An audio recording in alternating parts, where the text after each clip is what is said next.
Talvez dos todos os encontros que eu fiz com vocês aqui, o de hoje seja o mais polêmico. E é o que talvez dê mais pano para manga. Então fiquem à vontade para, na hora em que a gente for fazer a nossa interação, perguntas e respostas, vocês fiquem à vontade para perguntar o que vocês acharem que deve, que talvez não tenha ficado claro na minha exposição. O assunto é texto dissertativo. A gente está falando sobre a redação, um assunto que, modéstia à parte, eu não sei se domino, mas eu ensino já há muito tempo. Eu estou aqui na Casper Libero faz 22 anos e sou professor de língua portuguesa desde 94. Então tem bastante tempo que eu estou me dedicando a essa causa, a causa do bom texto. Vamos começar dizendo o seguinte, para você fazer uma dissertação, um texto dissertativo, depois eu vou explicar melhor o que é o gênero dissertativo, ou a forma, né, dissertativa, é preciso que a gente faça uma relação entre algumas categorias fundamentais da língua e da cultura brasileira. Como, por exemplo, relação entre língua. Então, a primeira coisa que um corretor vai perceber no seu texto, se você domina a língua portuguesa, se você domina a rigor a língua pela qual você está se expressando naquele momento do texto dissertativo. Depois, se você argumenta para além de prestar informações, vamos depois decupar isso melhor e explicar melhor. Mas um texto dissertativo relaciona língua, argumentação e o que é fundamental, não menos importante do que os demais, mas, sobretudo, a gente foca bastante isso aqui num curso de comunicação, a chamada produção de sentido. Ou seja, que tipo de semântica, de estrutura semântica, de criatividade e de invocação reflexiva, teórica, crítica, o seu texto traz para o leitor. Certo? Então, dito assim, é meio fácil, mas na hora de a gente dividir mesmo essas instâncias fica um pouco mais difícil. Então, primeiramente, a partir de um texto, o leitor sabe que competência linguística você tem. Como é que você transita pela língua portuguesa? Não é somente cometer erros ou não, mas é a qualidade do uso que você faz da língua. Depois, argumentação. Para além de prestar informações, você argumenta, você problematiza o tema, você tem uma visão que não precisa ser necessariamente pessoal, mas é uma visão que ultrapassa o nível da mera informação. E depois, você produz sentido, o seu texto é especial, ele leva o leitor a pensar alguma coisa, a refletir a partir de uma dinâmica, digamos, diferente, fora do senso comum. Esse é o começo da nossa conversa. O que é dissertar? Tomar posição diante da realidade e questioná-la a partir de um tema proposto. Eu vou depois aqui dar alguns exemplos de temas que vão aparecer aqui nos slides, alguns temas muito recorrentes em ambientes de vestibular. E aí a primeira ideia é assim, o aluno ele tem que tomar uma posição. A gente confunde muito, fiquem aí com essa informação, depois a gente pode voltar a conversar, ou melhor, vamos conversar de fato na hora da interação. Mas a gente confunde isso com ter uma convicção pessoal sobre o assunto. Não, é você tomar uma posição. A posição pode ser, digamos que, a favor do tema, contrária ao tema, pode ser, digamos, de mediação em relação ao tema, você não é obrigado a assumir uma posição pessoal, ideológica, moral sobre o tema. A sua posição pode ser assim, o tema é complexo e exige que ele seja visto de 2, 3 maneiras diferentes ou complementares. Então, de novo, insisto nesse aspecto, é uma dúvida muito recorrente. O vestibular da Casper, aliás, os bons vestibulares, não exigem que o candidato se posicione pessoalmente, com as suas convicções pessoais a respeito do tema, não. A posição, ela é crítica, ela é intelectual. Como é que você trata uma questão tão complexa? Uma questão complexa, digamos, é tratada de maneira complexa, sem nenhum acordo prévio, sem nenhuma conclusão, digamos que apressada. Essa é uma maneira, né, de a gente abordar o tema dissertação. Depois, o que é dissertar? É tomar a realidade como problema. Aqui já vai uma questão. Seja qual for o tema que for apresentado na redação do vestibular, da Casper e de outros vestibulares, não esqueça de questionar o tema, problematizar. O tema é complexo, o tema nunca vai ser simplório. Então ele não exige, por exemplo, ele não pede do candidato senso comum, ele não pede que vocês digam sempre as coisas óbvias, banais, corriqueiras que todo mundo diz a respeito. Isso não é dissertar, isso é, talvez, abre aspas, facebookar, falar o que todo mundo fala no Facebook sobre aquele tema. Lá vem mais uma postagem reiterando uma posição absolutamente previsível, comum, genérica, tal. Dissertação exige um preparo, digamos que pessoal. Então você tem que entender que aquele tema precisa ser problematizado. E depois, você tem que questionar a realidade. Será que é isso mesmo? Será que esse problema é tão, digamos que trágico assim, tão dramático assim, tão sério assim? Será que não existe uma maneira de talvez torná-lo menos dramático, menos sério, com decorrências tão, digamos que comprometedoras? E aí o que a gente continua dizendo? Desenvolvendo uma análise crítica que revela, ilumina o pensamento e a posição do sujeito diante do mundo. O que nós aqui da Casper queremos é conhecer vocês, candidatos, a partir do repertório de vocês. O repertório crítico, o repertório linguístico, o repertório de leituras, por onde vocês transitam no mundo da cultura, que vocês possam transmitir isso através do texto dissertativo.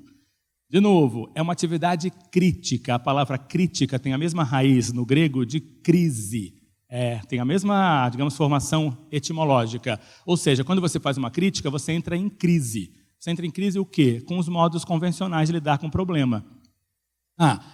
O problema das queimadas na Amazônia tem levado muita gente a exercer atividade crítica, porque nós estamos entrando em crise com um certo tipo de modelo de sustentabilidade ecológica, um certo modelo, digamos, de ecologia, que nós temos, de projeto ecológico que nós temos, do que seja atividade agrícola, o agronegócio e tal. Quando você entra em crise com uma ideia, você está apto, está, digamos, sendo convidado a fazer a crítica daquele problema.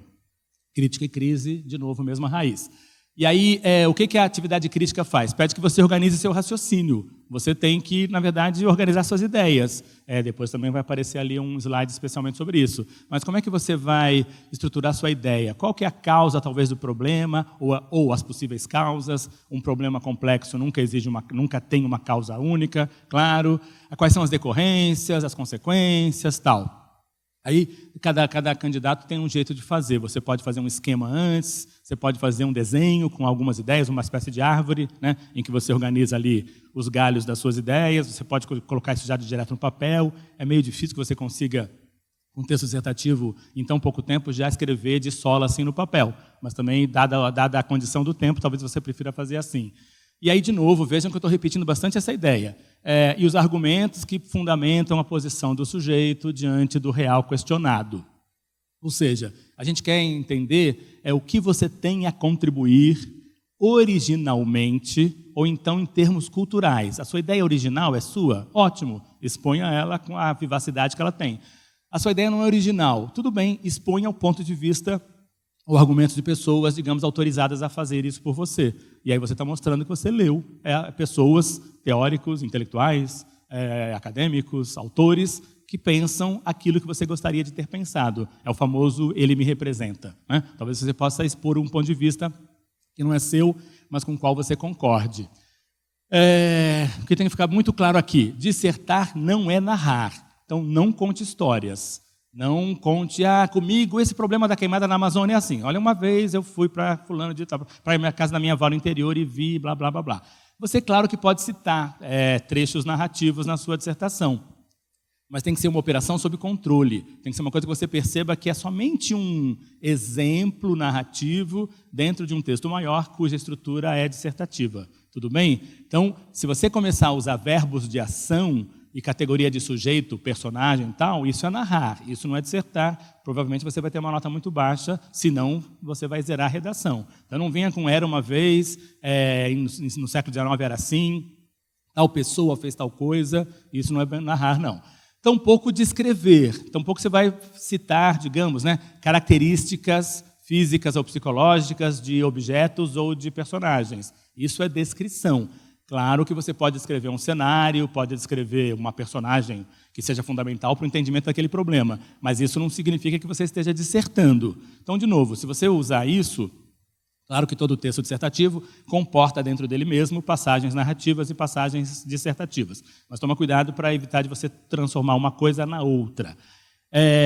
E aí, expor ideias alheias não é mal visto. não é mal-vindo, mas você tem que tomar cuidado para evitar que você somente exponha a ideia dos outros e não tenha uma colaboração sua. Porque isso geralmente é a teoria, é o modo, da citação. Você fica só citando, segundo fulano, segundo Beltrano, e a gente mesmo não sabe o que você acha do assunto.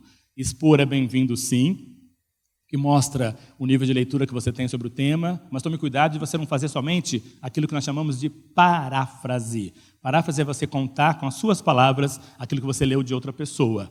Aí é melhor que o leitor, que o corretor, leia a fonte original, a ler uma fonte de segunda mão, certo?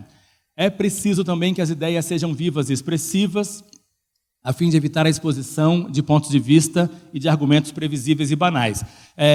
Eu já corrigi muito o vestibular da Casper, de outros vestibulares também, agora não mais, porque por falta de tempo, mas isso é comum e tem sido assim. Eu acompanho o trabalho dos corretores, por exemplo, aqui da faculdade. Muitos reclamam disso, que o grande mal das redações é a falta de ideia criativa e o senso comum, digamos que a reiteração, a grande presença do senso comum. Você vai dizer mais do mesmo. Vamos dar um exemplo aqui, né, vocês já perceberam que eu estou obcecado por esse tema, queimadas na Amazônia. É um tema, digamos, né, candente, que está aí na vida política brasileira.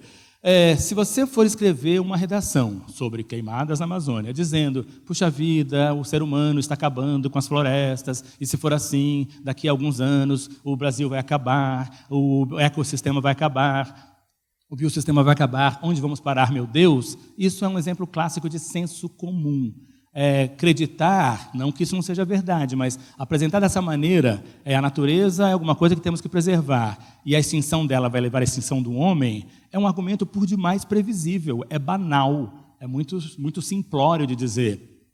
A gente chama isso de concordância implícita. Nós todos concordamos que é verdade, mas isso você não precisa gastar um texto inteiro para expor esse ponto de vista previsível e banal. Agora, se você falar, por exemplo, quais são as possíveis causas, né, e não causas só brasileiras, mas talvez do capitalismo mundial, para que ecossistemas tão importantes quanto o da Amazônia estejam sendo depredados e sistematicamente, e a serviço de quê, em função de quê, aí já fica mais interessante. Se você disser o que é possível que o brasileiro médio, que nós, que não temos talvez acesso aos poderes instituídos políticos, possamos fazer para que isso se reverta, aí já é um argumento mais vivo, mais expressivo. Se você disser que isso talvez faça parte, né, de uma grande agenda dos povos inteiros, não só brasileiros, para que a humanidade faça um salto em relação à sua questão ecológica e política e sociocultural mais ampla, aí são argumentos mais, digamos, muito mais vivos. Então, evite somente escrever coisas que, a rigor, eu vou insistir muito nesse assunto, porque me parece que é o que mobiliza muito a gente. Evite expor o argumento banal que já está no Facebook de alguém, já está no Twitter, já está no Instagram, já está nas mídias digitais. As mídias sociais, infelizmente, né, elas são uma ferramenta maravilhosa, mas elas também vivem de fazerem um expediente do mais do mesmo. Se você quer saber o que todo mundo pensa, abre o Facebook de alguém, de um influencer qualquer, que ele vai dizer o que todo mundo pensa. A rigor, numa redação, não é para que você escreva o que todo mundo pense. É o que você acha, né, de maneira objetiva, de maneira pessoal, criativa, objetiva não, criativa, a respeito do tema. Dissertar, aí vem o que eu acabei de dizer, é ressaltar as marcas de autoria. Eu quero saber quem é o autor por trás do texto. Eu, como leitor, como corretor, como professor, quero ter acesso ao aluno, o que pensa o aluno, esse autor criativo, instituído, real. E aí existem indícios pessoais no desenvolvimento, na condução da argumentação, na condução da língua, nos efeitos de sentido. Isso, por exemplo, essa definição aqui, teórica, muitas dessas definições eu tirei desse livro aqui, que é um primor, vai aparecer na bibliografia final, Redação, Escrever é Desvendar o Mundo, do professor Severino Antônio M. Barbosa, em colaboração com a professora Emília Amaral. Esse livro é um livro, digamos, precioso para falar de dissertação, mas também fala de narração e descrição.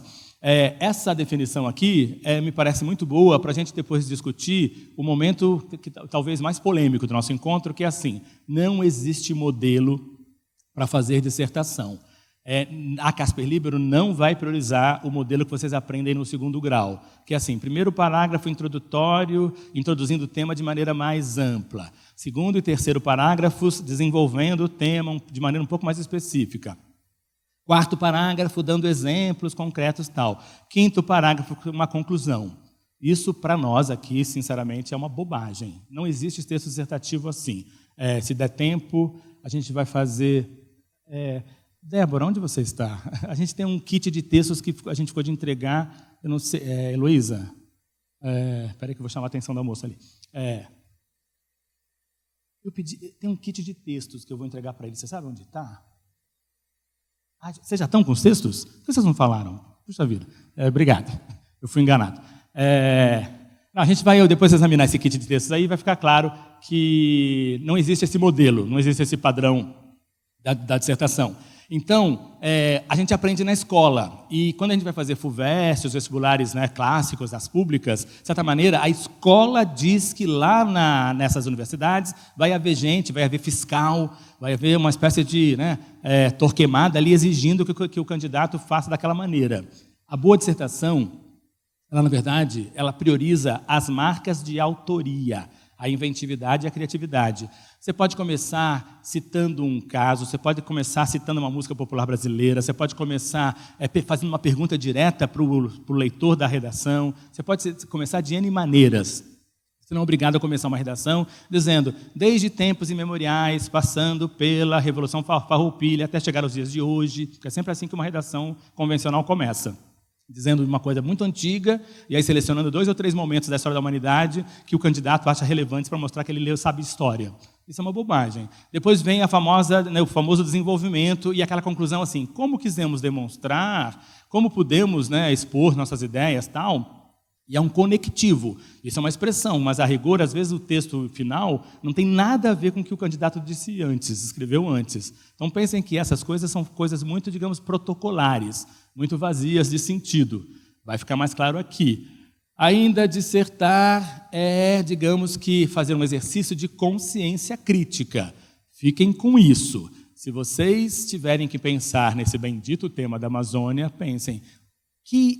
o que leva, como eu entro em crise com esse tema? O que eu sei a respeito disso? E eu sei geralmente muito pouco. Eu sei aquilo que os meios de comunicação querem que eu saiba a respeito, né? São chamados grandes acordos coletivos. Sempre não é a teoria do complô, mas existe, digamos, que um grande acordo da comunicação, dos meios institucionais, para que as pessoas sempre repitam as mesmas coisas sobre os mesmos temas. E aí então você vai dizer, eu quero entrar em crise com essa informação tão banal, tão previsível. O que eu posso saber mais? Eu posso ler autores estrangeiros que falam sobre a Amazônia? Eu posso ler autores brasileiros que já falavam sobre a Amazônia no século XIX? Posso. Eu posso tentar abordar do ponto de vista não ecológico e sim político, porque talvez não seja só de ecologia, de que eu esteja tratando, e sim de macropolítica em sentido mais amplo. Se eu começo a ampliar a minha capacidade de argumentação em relação àquele tema, eu estou exercendo a minha consciência crítica, ou seja, eu estou entrando em crise com o tema.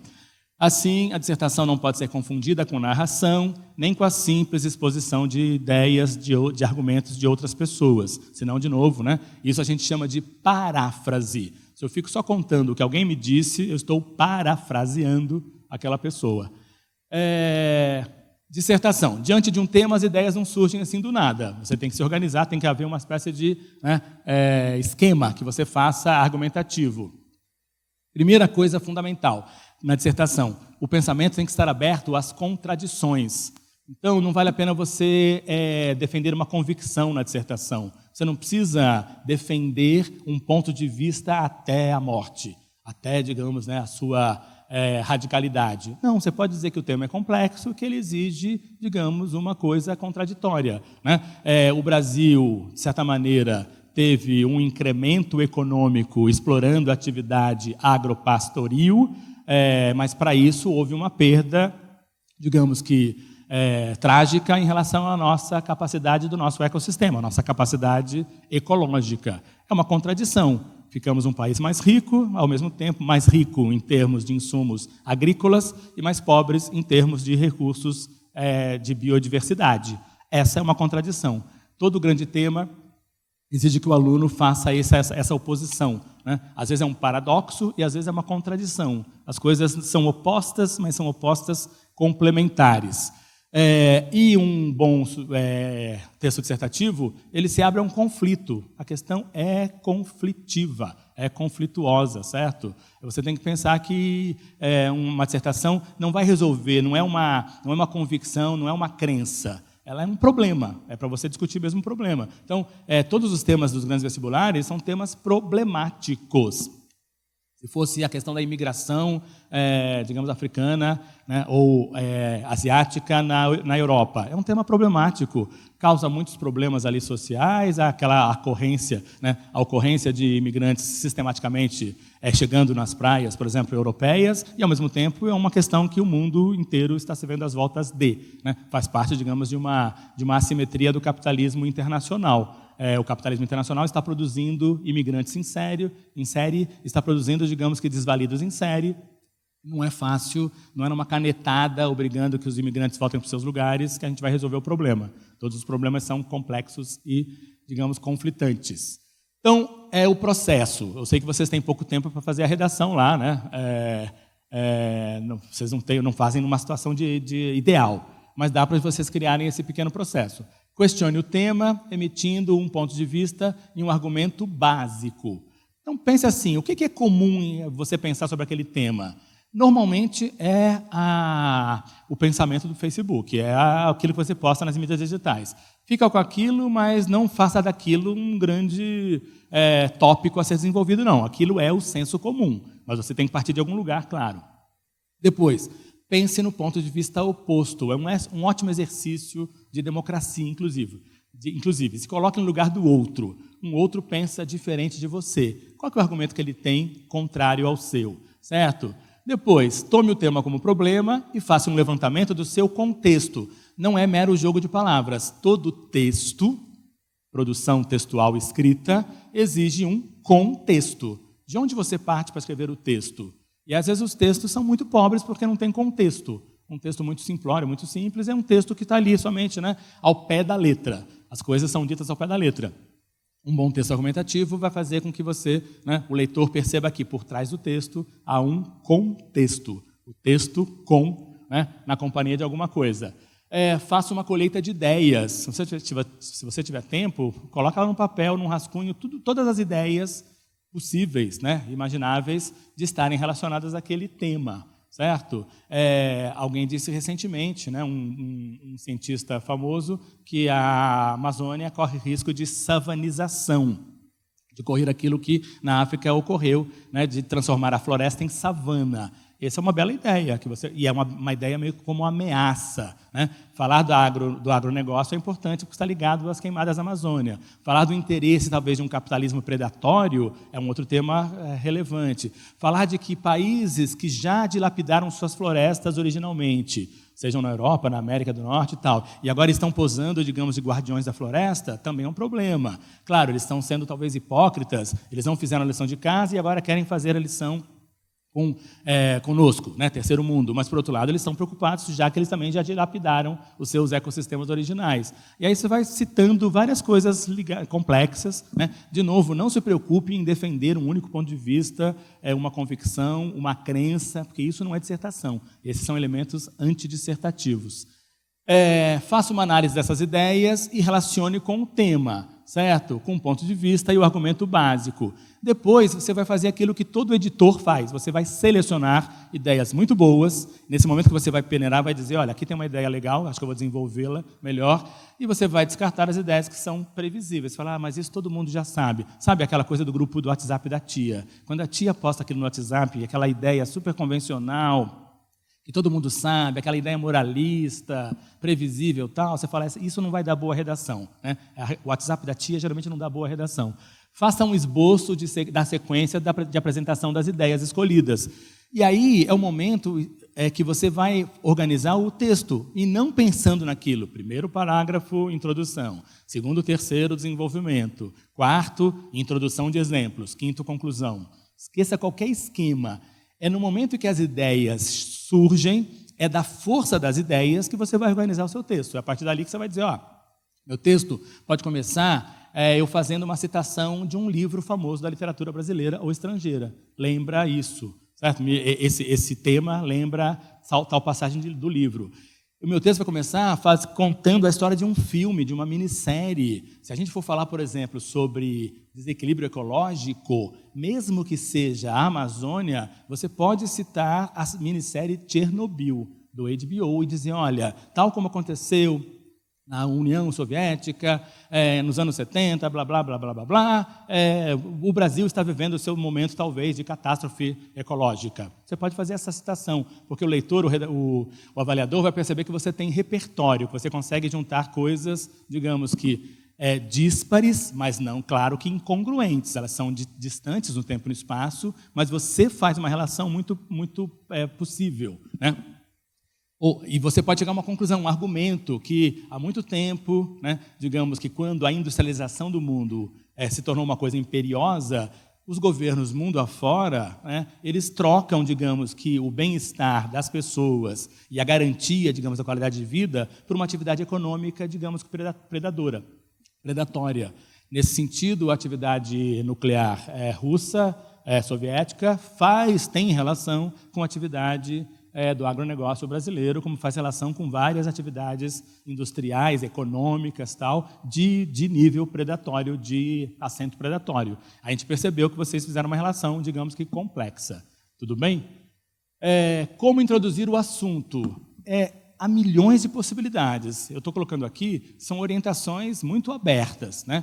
De novo, não tem modelo para nada. Você pode apresentar diretamente o ponto de vista, ou o argumento básico. Você pode dizer, olha, tal aspecto tem que ser entendido no seu âmbito, né, econômico, cultural.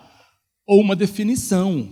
Tomem cuidado, assim, você pode fazer uma frase famosa, né, uma frase de alguém, dar uma definição do que seja ecologia, do que seja economia, do que seja bem-estar.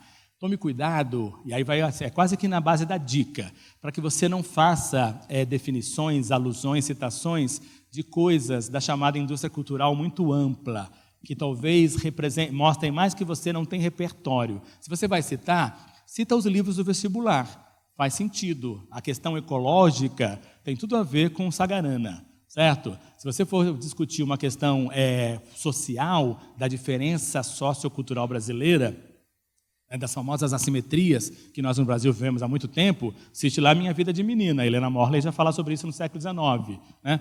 Se você for citar, digamos, uma certa elite brasileira, predadora, que não se importa com o outro, cite lá o Quincas Borba, faz sentido. Evite citar coisas assim que não têm a ver com o tema da redação. Então, evite citar filmes, não vai citar assim, It. Em It, a coisa, tem um momento em que o palhaço... Isso não vai pegar bem. Né? Filmes assim que são fenômenos de massa. Ou música, já dizia a Anitta diz no seu funk e tal. Vejam bem, hein?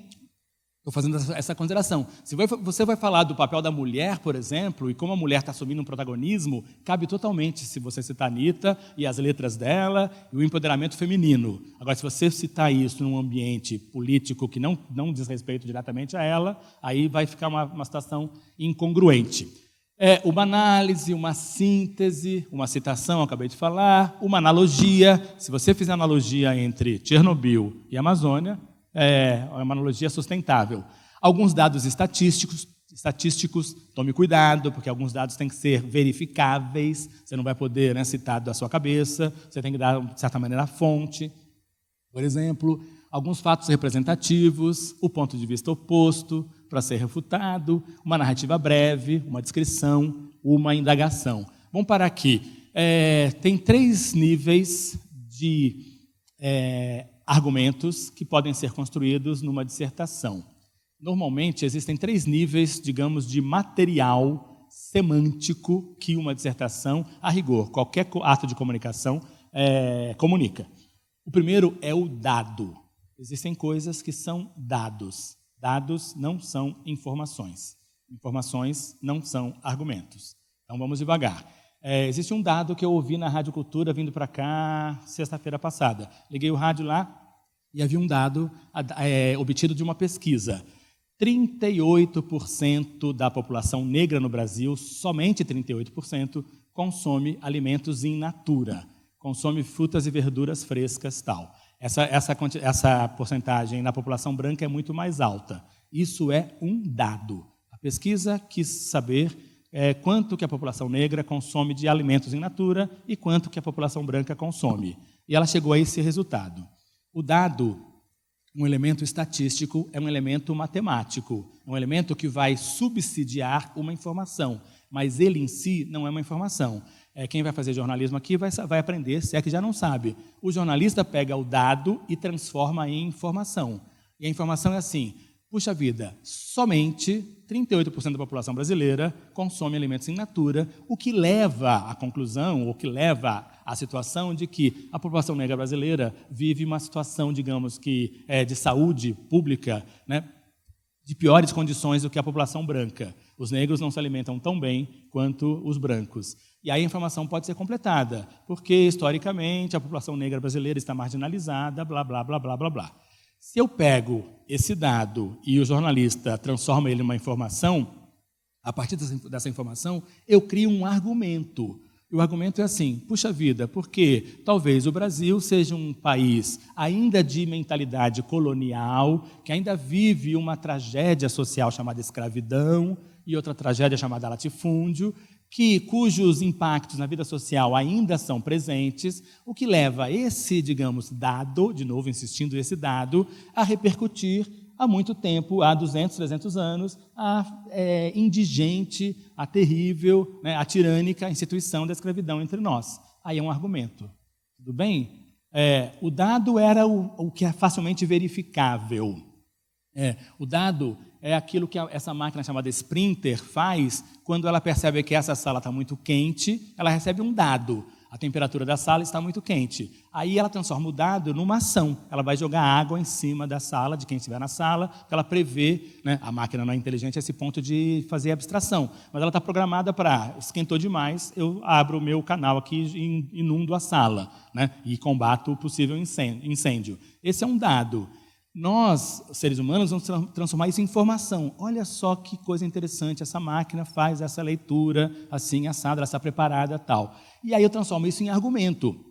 Olha como o homem, né, conseguiu, na sua capacidade tecnológica, no seu aparato tecnológico, criar procedimentos de combate a incêndio que são baseados em expedientes muito de ação e reação. A máquina reage a um estímulo físico e ela consegue, né, digamos que, resolver, de certa maneira, o problema do incêndio ali jogando água sobre as pessoas. Então, existem 3 níveis de material que uma dissertação, que um texto, que uma comunicação, na verdade, trabalham. Então, vocês perceberam, nesse exemplo que eu dei do consumo de alimentos in natura, um jornalista mal intencionado pode transformar isso numa outra coisa. Ele pode fazer desse dado uma peça contra os negros, uma peça de retórica contra os brancos, contra os agricultores, certo? Ele pode transformar esse dado em qualquer outra coisa se ele tiver um argumento construído com vistas a sensibilizar a sua plateia para isso, para aquilo. Por isso que nós, leitores, nós, seres humanos, nós, alunos, temos que ser o tempo todo, digamos que, alfabetizados para a informação, alfabetizados para o jornalismo, para as mídias digitais, para o mundo eletrônico, que, do contrário, você confunde dado com informação. É preciso que as ideias sejam, já falamos isso. A conclusão não é um enunciado sobre o mundo. Você não precisa concluir assim: sendo assim, se cada um fizer a sua parte, o homem melhora. Não, essa conclusão é terrível, né? Ela pode ser jogada fora. Sendo assim, se Deus conseguir fazer com que o homem toque o coração do homem para que ele seja uma pessoa mais, digamos que, benfeitora da humanidade e tal, não comunique no texto as suas convicções morais mais pessoais, religiosas, as suas crenças familiares, o seu sentimentalismo, abre aspas, barato. Sentimentalismo nesse momento não cabe em nenhum momento, não cabe no texto dissertativo, você ficar ali, digamos, né, enternecido por alguém e tal. É preciso que você conclua o texto e não o mundo. O mundo vai continuar sendo problemático, o mundo vai continuar, né, nos causando, digamos que, muitos dissabores. Você, na conclusão, vai dizer assim: é o momento, caro leitor, de esse texto terminar. Sendo assim, eu concluo que esse problema é complexo e ele merece, então, um exame mais adequado, blá, blá, blá, blá. Não faça a conclusão sobre o mundo. Não faça a conclusão, se todo mundo der a mão, aí vai. Não, não vai. Vai continuar pior, certo? A conclusão deve impor-se, encerrar o debate. O texto precisa terminar e você vai, né, concluí-lo. Você pode ser criativo. você pode concluir de maneira, digamos, que surpreenda o leitor, surpreenda o corretor. Você não precisa concluir assim, como quisemos demonstrar, sendo assim. Diante do exposto, venho então dizer, venho então concluir. Não, você pode concluir de maneira abrupta, já que o tema, por exemplo, é tão complexo que não prevê conclusão definitiva. O problema, saibam disso, continua ativo. Você vai entregar a redação, você vai passar, vai começar a fazer a faculdade, vai se formar e o problema vai continuar. Porque problemas continuam, né? Eles são, digamos que, persistentes na sua problematização. Então, uma boa conclusão está sempre aberta às contradições. Não defenda pontos de vista ferrenhamente. Diga que o problema é complexo e que você acha que ele pode ser resolvido se forem examinadas, não resolvidas, mas examinadas as contradições. A argumentação e a conclusão não devem apelar à emoção ou ao sentimento. Então, não peça que todo mundo se una, não peça que todo mundo tenha um coração mais, digamos que, mais azeitado, tenro, sensível para isso. As coisas do coração e da sensibilidade não dizem respeito ao texto dissertativo. A dissertação pede invocação da racionalidade, da razão. Então, não faça nenhum tipo de apego sentimentalista, certo? Vocês devem conhecer um famoso argumento, que é um argumento, digamos, que é uma falácia, não é argumento, que diz assim, você só é contra a pena de morte porque nunca ninguém da sua família foi morto por um assassino, assaltante assim. Se você tiver alguém da sua família morto, então você vai ser a favor da pena de morte. Não necessariamente. E o que você pensa para você na vida pessoal, no âmbito das emoções, não quer dizer que você pense para o outro na vida social. Há muita diferença sobre isso. E não é o momento que você vai se sentir atingido pelo problema que você vai reagir a ele de maneira, digamos, sentimentalista ou, digamos que, exacerbada do ponto de vista emocional. Não dá bom argumento. A justiça sempre pede o quê? Que haja, digamos que, isenção, separação no tempo e no espaço para que uma causa seja julgada. Todo grande jurista vai dizer isso. Nenhuma causa social, política, cultural mais ampla vai ser julgada no calor da hora. No calor da hora, as pessoas querem vingança e não justiça. E cabe à justiça não praticar a vingança, e sim a própria justiça. Para que haja isso, tem que haver, digamos que, separação, distanciamento, distanciamento crítico. Ninguém vai linchar ninguém na rua. A ideia da justiça é justamente exercer o direito, digamos, o amplo direito de defesa de qualquer pessoa que é acusada. O que consta da prova da Faculdade Casper Libero? Cuide para que seu texto não se transforme em um amontoado de frases feitas e clichês sobre o tema. Evite aquele rame-rame de sempre.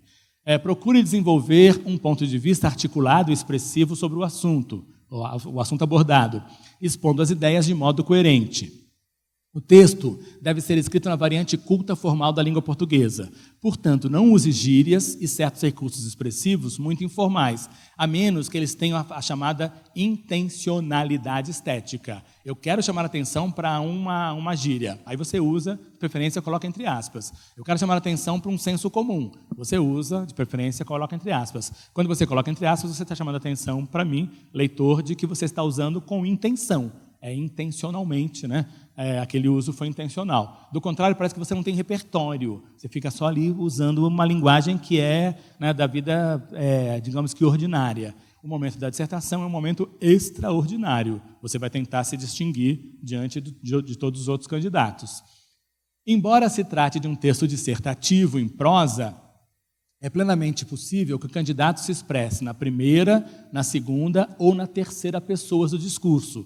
É muito difícil convencer, às vezes, estudantes que aprenderam desde muito tempo que a dissertação só se faz em terceira pessoa. Não. Pode ter primeira pessoa tranquilamente. Eu acho, eu entendo, eu compreendo, eu li, eu faço essa relação, assuma a primeira pessoa. As pessoas do discurso, não sei se tem algum professor de português aqui, como eu, espalhado no auditório. As pessoas são convenções gramaticais. Elas não são a expressão da realidade. Eu posso ter um texto absolutamente dissertativo, cheio de ideias, cheio de argumentos, e eu posso invocar a primeira pessoa, tranquilamente. O jornalismo faz isso também.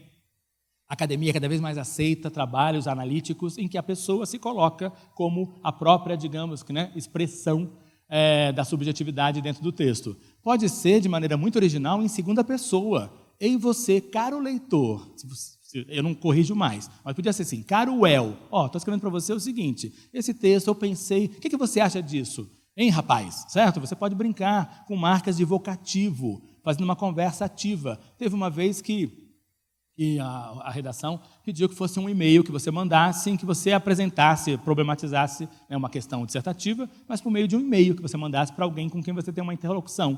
Pode ser em segunda pessoa. Se você acha que é melhor ficar no mais seguro, fique na terceira pessoa, porque também não tem problema nenhum. Mas se você ficar na primeira e na segunda, não se sinta desautorizado, não. Vamos fazer um exercício aqui agora breve de desdobramento de dados, informações e argumentos. Imagens poéticas, temas dissertativos. Vocês percebem que eu falo demais, né? Eu falo um pouco rápido. Eu vou começar a falar, e aí fiquem à vontade para interagir comigo, para participarem também. Se o tema fosse esse tema poético, que é um verso do John Donne, nenhum homem é uma ilha. Quais são as possíveis relações que eu poderia fazer com temas contemporâneos da vida política, social, cultural, ou do Brasil, ou do mundo globalizado? Nenhum homem é uma ilha. É um poema, é um verso de um poema. O tema tem uma marca poética, mas eu posso propor que ele seja um tema dissertativo. Alguém me dá uma dica? O que lembra, qual é a tradução semântica do verso nenhum homem é uma ilha?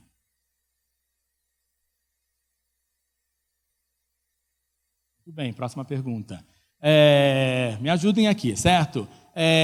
O homem não vive sozinho. Solitariamente eu não faço nada. A vida social prevê gregarismo. O gregário é o junto, né? É o social, é o unido. Então prevê que eu me associe a pessoas e a partir dela estabeleça, digamos que, relações. Dá para fazer uma relação com Quincas Borba? Perfeitamente. O Rubião entendeu que naquela Rio de Janeiro do século XIX, ele era uma ilha. E ele não percebeu que ele precisava estar em interação complexa com os demais personagens. Ele se isolou a ponto de enlouquecer. Certo? É um ótimo exemplo aqui. Nenhum homem é uma ilha, talvez seja... Olha, vejam como é uma situação mais melodramática. A ideia hoje, talvez, assim, todo mundo tem que dar as mãos. Se cada um fizer a sua parte, ninguém larga a mão de ninguém. Né? Isso virou uma imagem mais sentimentalista. Todos nós dependemos de todos os demais. A gente pode pensar na questão ecológica. Ecologia é um sistema que prevê que todos os homens hajam de comum acordo para o benefício da natureza. Logo, nenhum homem é uma ilha, e por aí vai.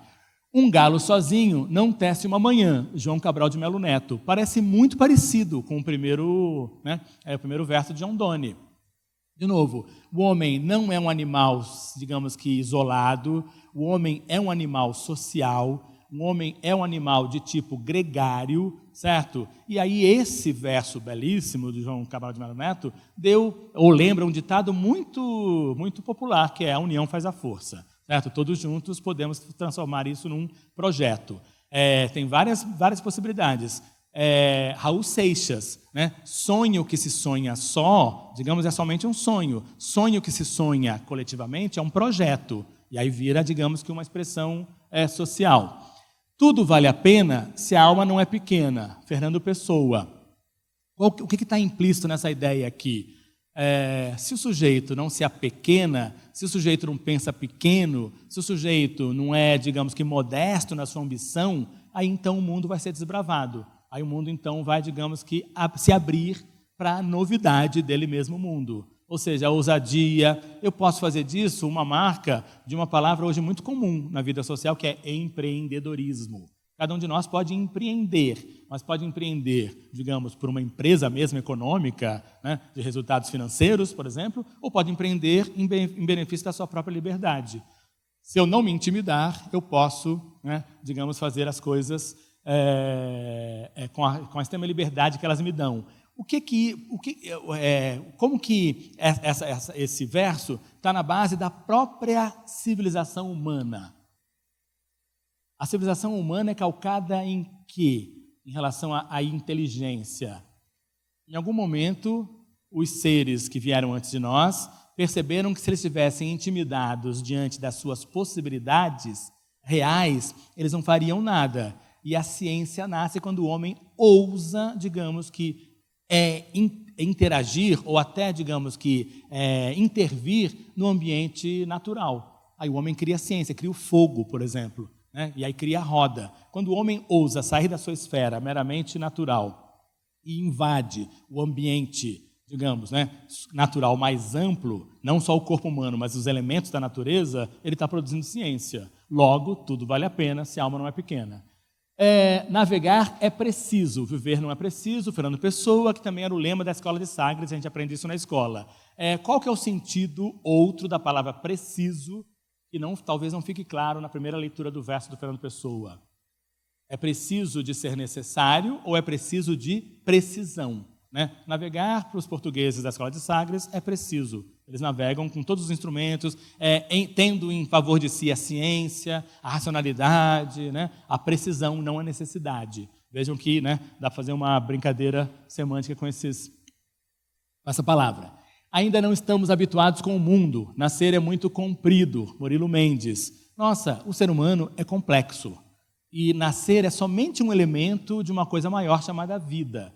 E aí o homem tem que aprender na complexidade da vida o que é nascer mesmo. Tenho apenas 2 mãos e o sentimento do mundo. Vejam, Drummond, né? Belíssimo esse verso. Olha, eu tenho 2 coisas que fazem, mas eu tenho um coração que sente. As coisas que fazem são limitadas ao próprio exercício delas, mãos. Mas o meu sentimento, digamos que abarca o mundo. A minha projeção, meus projetos são muito maiores do que a minha capacidade de realizá-los. Isso se chama ser humano, certo? O homem produz muito mais projetos do que a capacidade que ele tem de realizá-los. A vida inteira que podia ter sido e não foi, Manuel Bandeira. Vejam, se a gente se apequena, se a gente fica, né, digamos que limitado aos sonhos que não são realizados, é a contradição, né? É o contraditório em relação ao verso anterior, eu não faço nada. Para o mundo existir, é preciso, né, digamos que a ave quebre o ovo. É preciso que ela saia do mundo menor. Ver com olhos livres, Oswaldo de Andrade. Se eu estou sempre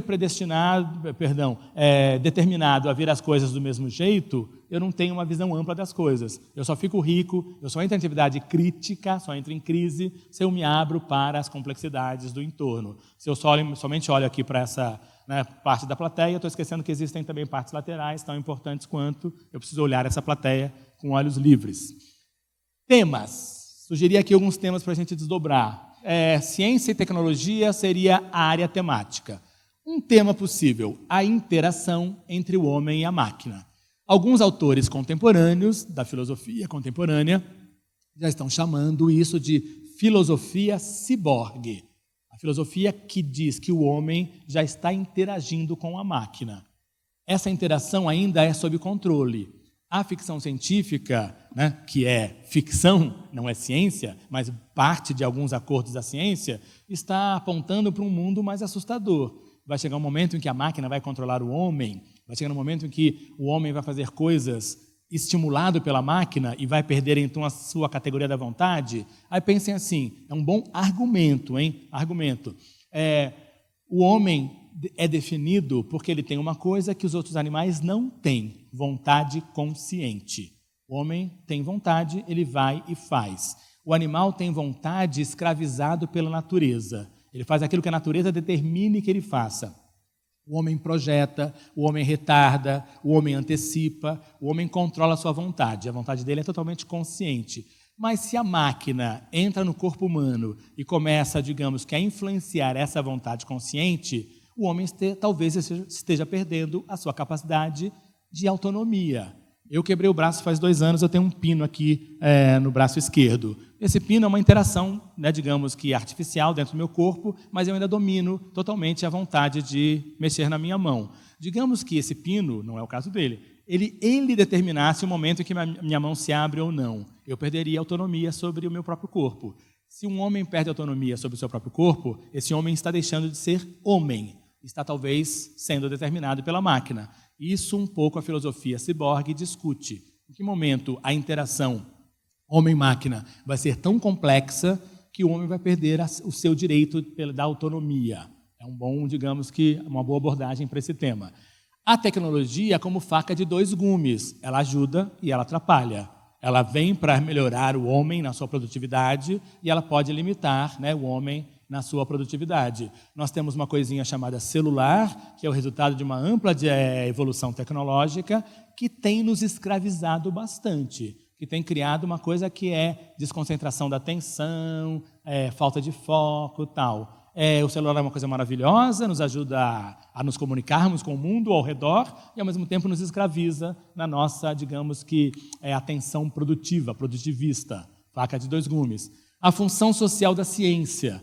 A ciência, talvez a gente tenha perdido essa dimensão, mas ela tem uma função social. Parece que a ciência, hoje em dia, está sendo gestada somente para a produtividade do sistema capitalista. Não, em princípio ela melhora a vida do homem, ela tem que melhorar a vida do homem. Então você pensa assim, a ciência que levou ao Chernobyl não é uma ciência de função social. A ciência mecânica que leva ao desmatamento da Amazônia não é uma ciência a favor do homem, é uma ciência contra o homem e por aí vai. Temas: a vida nas grandes cidades, desequilíbrio ecológico e sobrevivência da espécie, angústia e esperança no mundo contemporâneo, perspectivas humanas no início do terceiro milênio. A área temática é vida contemporânea. Eu posso discutir o que é viver numa grande cidade. É uma coisa muito positiva, todos os confortos, todas as benesses de uma grande área, né? Digamos, uma grande metrópole, e todos os problemas de saúde, saúde física, saúde mental, poluição, fumaça, ritmo acelerado da vida, blá, blá, blá, blá. Isso pode, inclusive, me levar à angústia, né? Acabamos agora o Setembro Amarelo, um momento em que a humanidade, o Brasil, pensa, né, que boa parte da nossa população está vivendo de melancolia, depressão, doenças de toda a natureza, doenças psicológicas que levam o sujeito a se sentir angustiado, fora do lugar, né, digamos que mal colocado na sua própria perspectiva pessoal. Perspectivas humanas no início do terceiro milênio. Temos um milênio inteiro pela frente para viver, né? E, ao mesmo tempo, temos desafios que ele possa, de fato, nos ser proveitoso. Pensem assim, se o tema fosse a falta de leitura entre os jovens, eu diria que uma causa possível seria a inadequação dos métodos de ensino, faltou um dele, de ensino adotados pela escola. Por que que os jovens hoje leem pouco? Porque a escola está, talvez, de maneira inadequada, né, ensinando os jovens o que seja língua e leitura.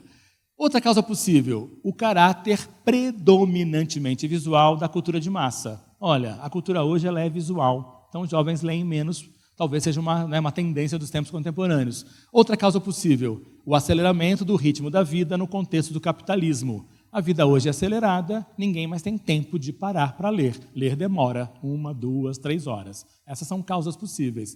Quais são as consequências? Causas de onde vem o problema. Consequências para onde ele vai. Se o jovem lê pouco, ele pouco exercita a sua imaginação, certo? Talvez nós estejamos criando umas gerações de leitores pouco imaginativos. Se o jovem lê pouco, ele tem o truncamento do raciocínio abstrato. Leitura tem a ver com abstração. Pensar mundos paralelos, mundos possíveis e não mundos reais. Leitura tem a ver com o desinteresse, falta de leitura, desinteresse pelas coisas que não sejam imediatistas. Por que eu vou ler se entrar no Facebook é muito mais legal? Por que eu vou ler se fazer essa live é muito mais legal? Certo? Então o imediato, né, substitui, digamos, que aquilo que é o contemplativo. Se vocês puderem, na redação, mostrarem que vocês sabem o que é a língua portuguesa, fiquem à vontade. Um corretor sempre gosta disso. O que é contemplar? A origem da palavra contemplar. Pensar como se você estivesse dentro de um templo. Templo é isso mesmo, né? A igreja ou o lugar de silêncio. Quando eu contemplo, eu fico em silêncio, pensando em alguma coisa, para além do ruído da vida contemporânea. Quando eu leio, eu estou em atitude contemplativa. Eu pego o livro e fico ali, digamos, contemplando.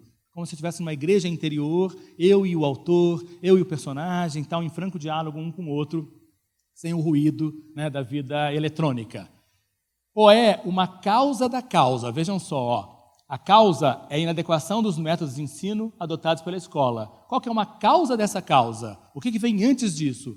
Possivelmente a escola virou uma instituição conservadora. Ela não dá conta de acompanhar, digamos que o problema, né, do jovem contemporâneo, que demanda outro tipo de tempo e espaço. Qual que é a causa? O caráter visual da cultura de massa. Qual que é a causa da causa? O consumismo da indústria cultural. A indústria não quer que você contemple, ela quer que você consuma. Nós talvez não sejamos mais cidadãos, nós somos consumidores. Qual que é a causa? Aceleração do ritmo da vida. Qual que é a causa da causa? A coisificação e a presentificação da vida. Uma vida que vai ser consumida e não vivida. Tudo bem? Aí pensamos aqui, consequência possível, dificuldade da imaginação, consequência da consequência. Uma sociedade que não imagina é uma sociedade pobre, de imaginação pobre espiritualmente. A imaginação tem a ver com, digamos, com o desenvolvimento espiritual do homem. Consequência, truncamento do raciocínio abstrato. Consequência da consequência, precariedade intelectual. Os jovens, as novas gerações, estão ficando cada vez mais precárias intelectualmente. Se alguém tiver vontade e possibilidade, comece a ler ontem a biografia da atriz Fernanda Montenegro. Se chama Ato, Prólogo e Epílogo. É um trabalho belíssimo, uma descrição em primeira pessoa dela contando desde os antepassados até o momento em que ela entra na vida artística e até o momento que ela vai fazer agora, semana que vem, 90 anos. E é um livro que tem várias entradas de imaginação, de atividade crítica, de argumentação, de leitura social do país em que ela vive, das origens sociais dela, italianas, portuguesas, tal. Então, se diz assim, ali não falta riqueza intelectual. As gerações contemporâneas, talvez, por oposição, estejam vivendo um momento de precariedade intelectual. Qual que é a consequência? Desinteresse pelas coisas que não sejam imediatistas. Qual é a consequência dessa consequência? Estreitamento do conceito de vida humana. Talvez nós estejamos vivendo um outro estágio da civilização em que nós não sejamos menos humanos. Aqui tinha área temática, faltou dizer, comunicação. Para a comunicação, cabe esse tema aqui, nenhum homem é uma ilha. Ou seja, a comunicação é uma interação complexa entre pessoas. O Rubião não se comunicou bem com aquela comunidade, ele se isolou e logo enlouqueceu. A palavra e o silêncio na comunicação humana. Nunca se falou tanto e nunca se disse tanta besteira, se falando tanto. Talvez o que falte a nós, seres humanos contemporâneos, seja silenciar. E aí tem uma frase ótima do filósofo Wittgenstein, sobre o qual não se pode falar, deve-se calar. Se eu não tenho o que dizer, eu me calo. O Facebook diz assim, não tenho o que dizer, diga para mim que eu recebo muito bem. E aí eu amplio isso em ambiente interplanetário. A gente coloca muita bobagem nas mídias digitais. Talvez, em vez de curtir, devia ter um botãozinho assim, silenciei. Aí uma pessoa assim com a boca muda, não tem o que dizer, certo? Muitas vezes falta para a comunicação a nossa capacidade muito sensível de calar diante daquilo sobre o qual nós não podemos dizer nada. Ou então, um outro tema, o poder da palavra. A palavra, digamos, mobiliza, a palavra agride, a palavra mata, a palavra sensibiliza, a palavra, digamos que salva. A pressão que os meios digitais exercem sobre as pessoas, um tema da comunicação. Hoje nós somos todos pautados pela vida digital, pela vida eletrônica. Eu o tempo todo sou ditado pelo ritmo do meu celular, das minhas bugigangas eletroeletrônicas. Voltando aqui, elementos antidissertativos. Não use, não vale a pena usar preconceito. Na sua etimologia, pré-conceito, um conceito que vem antes, digamos, da verificação daquela ideia. Quem se veste de modo X, certamente é Y. Não faça uso de preconceitos de raça, preconceitos de nacionalidade, preconceitos de gênero. Mulheres são mais sensíveis, já homens são mais brutos, tal. Isso é preconceito. Não faça esse tipo de afirmação peremptória sobre um assunto que é pré-concebido. Depois, dogmas. É um momento em que a faculdade, os vestibulares, querem que você exercite a sua capacidade racional e não a sua crença individual. Você tem uma crença? Perfeito, guarde para você. Você tem uma religião? Perfeito, guarde para você. Você não transforma as suas convicções, suas crenças em argumentos. Então não vai dizer, a Terra é o centro do universo, porque é um dogma que a Igreja Católica já abandonou há muito tempo. É um dogma superado historicamente. Não faça do terraplanismo alguma coisa positiva que não é. Senso comum, já falamos muito sobre isso. Evite as frases feitas e os grandes lugares comuns. Os dilemas, não fica assim, essa coisa tão complexa, ou o homem acaba com a natureza, ou a natureza acaba com o homem. Não, né? Tostines é fresquinho porque vende mais, ou vende mais porque é fresquinho. É um dilema antigo da publicidade brasileira. Não faça disso um elemento dissertativo, porque ele não é. Argumentos contra o homem. Evite você defender causas que sejam insustentáveis. Então, não vai defender causa de extermínio dos índios, por exemplo, ainda que você acredite nisso piamente. É um problema para você resolver, né? Lendo mais história, lendo mais cultura, lendo mais etnografia. Não defenda, digamos, o extermínio de certas populações, mundo afora, historicamente constituídas, ou não faça um elemento em que a violência seja alguma coisa, não apresente um elemento, perdão, em que a violência seja defendida por nenhum motivo. Mas é assim mesmo, né? Temos que fazer assim, do contrário, não seremos uma nação desenvolvida. Não. Tudo o que atenta contra o homem é um elemento não dissertativo, porque a dissertação é um texto que vai defender um ponto de vista humano. Falácias, raciocínios não válidos. Vejam só, no século XIX, na Inglaterra, um legislador observou que bons agricultores tinham reses em seus sítios. Os que não tinham animais eram, em geral, vadios e beberrões. O legislador propôs que se desse uma vaca a estes, a fim de torná-los sóbrios e trabalhadores. Aquele dado que eu dei agora há pouco, somente 30% da população negra consome alimentos in natura, pode ser transformado numa falácia.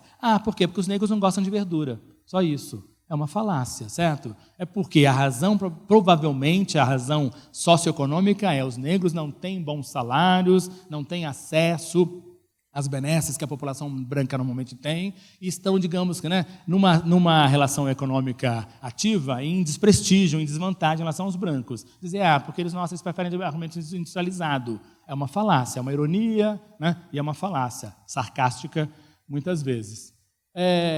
Vejam só, eu peguei isso aqui, é um texto dissertativo, e não tem nenhum padrão, não tem nenhuma regra. É um belo texto do jornalista Clóvis Rossi sobre a incidência de massacres que o Brasil vive desde sempre. É terrível, esse texto é de 91, 92, e parece que ele foi escrito ontem, para o massacre de ontem. O jornal Hoje, da Rede Globo, ainda está no ar, mostrando as cenas do massacre de Eldorado de Carajás, no Pará. Liga um leitor de Campinas, Roberto Crispim, se é que o nome não me escapou. Agoniado, diz que quer ser expulso do Brasil. Não há mais quem consiga dar um lustro na minha autoestima, dispara agoniado. Tivesse um mínimo de espírito de Poliana, diria que há um lado positivo no desabafo. Enquanto houver um brasileiro, ainda que seja apenas um, capaz de manter a indignação com a situação da pátria, nem tudo está perdido. Mas não creio mais na capacidade de a indignação transformar-se em solução.